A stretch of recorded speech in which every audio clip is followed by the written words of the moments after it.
Andrea Diamond. Almost every ex-Scientologist's book/blog/podcast's personal story of leaving the Sea Org, staff, and or the church that I've seen has said the reasons they left happened slowly over time rather than one specific eye-opening moment. Kindly share some chronological personal examples, the more the better, that piled up for you and the final moment when you said enough. Okay, well, I've sort of talked about all this before, but I haven't really put it all in a line, I guess, before. So let me see if I can lay some of this out for you. I think that maybe the first time when I started having the idea that something was awry was when I was a staff member in Santa Barbara, and I was just constantly working, and Scientology was not taking off, not moving forward. Nothing was happening. Santa Barbara org was a disaster. And so that's what actually led me to join the Sea Org, because in search for an answer to why things were floundering and not going anywhere, instead of looking at it and going, well, I knew that there were parts of the organizational policies and the structure that just didn't seem to be working out and didn't seem to be working the way Hubbard said it was supposed to. And I didn't really buy into the whole thing of, well, if we just work harder and everybody gets their stats up, then the place will take off, because I just saw that that wasn't the case. But I think my mistake there was, instead of like looking around and going, oh, well, this is all just bullshit, instead I thought, well, I'm just not doing enough personally, or not that I'm not doing enough, but that I could be doing more from a more central location to help places like Santa Barbara and other places to do better. And so I joined the Sea organization.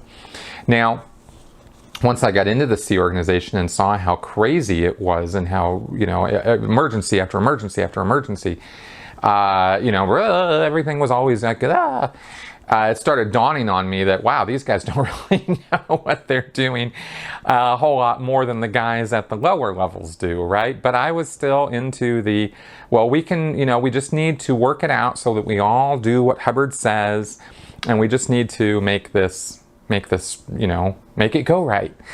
So I worked, but there was a project I went on in 2002, I think it was, where I went down and pulled off this really great project in a few weeks, recruited a bunch of auditors, and this was in San Diego, and things really took off down there. And I went back and got some validation for what I had done, and I wanted to go do it again in other organizations, and I kind of got the the smackdown on that, right? It was like, yeah, no, you're not doing that. And in fact, all the advice I put together on how to pull off such a successful project and what to do, all that got, thrown in the trash can, and mantras and just silly play the birthday game, is a mantra in Scientology. It's just this like, it doesn't mean anything, but people say it as though it's supposed to mean you're doing something that's supposed to really make things happen in a spectacular way. Kind of like, well, you just have to have faith. It's like, it doesn't mean anything. It's just this mantra. It's just this sort of like thing that people say that it's cliche. There's the word I was looking for. So I observed that happen, and that was the first moment where I realized we're way off base here. Like, and there were plenty of things that happened before that built up to that. But I think that was the moment where it really dawned on me for the first time that I was working for an organization that was absolutely not interested in doing what it said it was interested in doing, right? It was all about, the stats and the production and making money and getting the orgs booming and all this stuff. And I was working for that. And then I suddenly hit the wall of realization that, oh, all this stuff we're doing is just busy work. We're not doing all this work so that we will create these big, booming, expansive Scientology organizations. That's not what this is all about. The whole structure of the organization was not moving in that direction. And I became very disaffected with my job, with what I was doing as a manager, and with the organization as a whole. From that, within a year, about 2 years of that, I ended up on the RPF.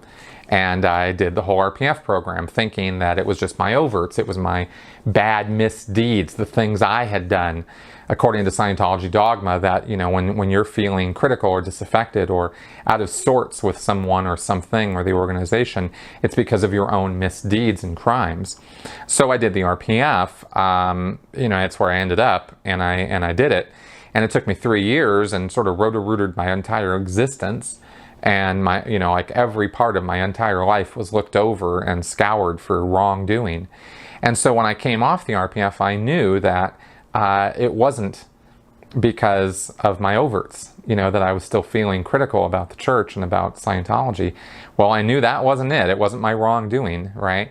And so that was another step, right, in that, because I saw things that were still totally wrong with the organization, and I no longer had to buy into this idea that it was all on me. It was my responsibility, my fault.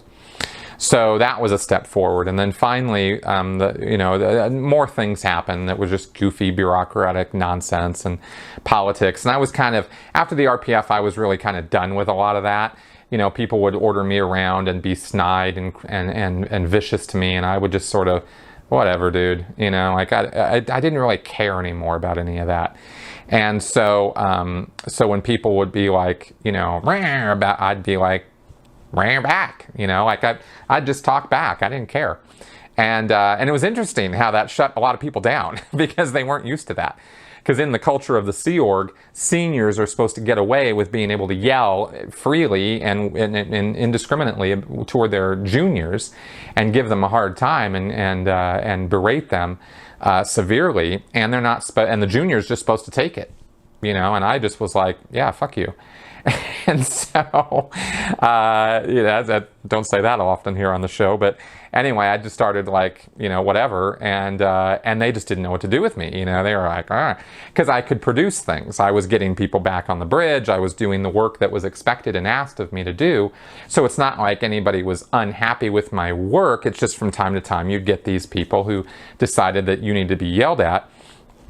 I wasn't into being yelled at, so that kind of changed the game a little bit.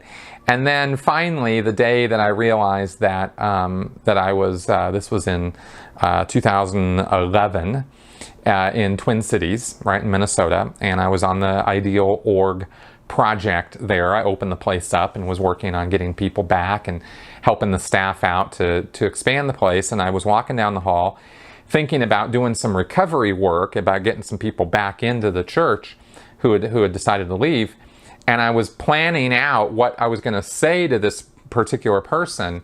And I realized, you know, that a lot of what it kind of just dawned on me that a lot of what I was planning on saying to this person to get them back in were just half-truths and untruths, right? Oh, well, we're going to do this for you and do that for you, and it's really not that way anymore. And then I started thinking, it kind of got me thinking about all the lies that you have to tell in order to recruit somebody into Scientology, and all the little innuendos and half-truths and exaggerations that you have to tell somebody to get them to come back in, right? And I just thought, wow, I'm doing so much of this. I'm lying to people.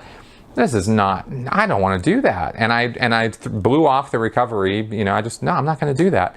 And I just thought, you know, this is just not what I ever signed up for. I did not want to be doing this. And I had just before that, I had also seen that we were focused exclusively on making money. For the IAS. We had opened up this 90,000 square foot building in Twin Cities, and I said, why aren't we out there getting books sold? Why aren't we bringing new people in? Why aren't we like trying to flood this building with new people? There's lots of things we could do. We could hold seminars, workshops, events. We could do promo. There's a lot of things we could do to try to attract people in here. And the answer I got back from the project in charge was, you know, there in Twin Cities was, yeah, well, those aren't our orders, so we're not going to be doing those things. And I was like, what the hell are we doing here? You know, I thought we were here to like get Scientology going, right? Again, like I'd realized 10 years before, right?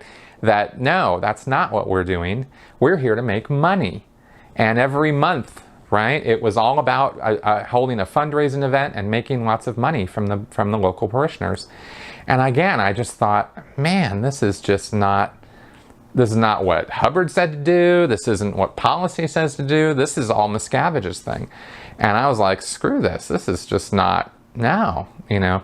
So all those things, and plenty of other things too, but those are milestones along the road, led me to the realization, the decision that it was time for me to leave the Sea Org. I was not happy with my life. I was 42 years old at the time, and I was like, you know, or I was coming up on my 42nd birthday. And I'm looking at it going, you know, my life's half over. I'm not moving up the bridge. I'm not a happy Scientologist. I'm doing a good job everywhere I go, but this isn't making me happy. And so it's time for me to leave the Sea Org and look at doing something better with my life. And so that's when I left. And then, of course, I went down the internet rabbit hole, and here I am talking to you guys now. So there you go.